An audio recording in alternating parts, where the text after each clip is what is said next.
So ayan mga master, ang ating bagong loop. Babalik na naman tayo sa pag-alaga ng ibon. Nakakamiss kasi. Ayan. Ayan. Di pa tapos, marami pang kulang. Ating loop, lalagyan pa natin dito para meron silang ano dito, paliguan. Ayan, ating loop. Ayan.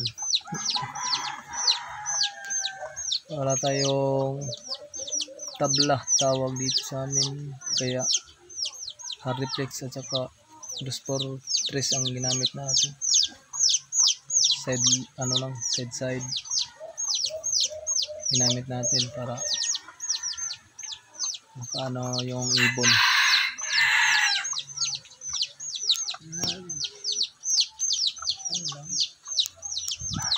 Ito kabuuan.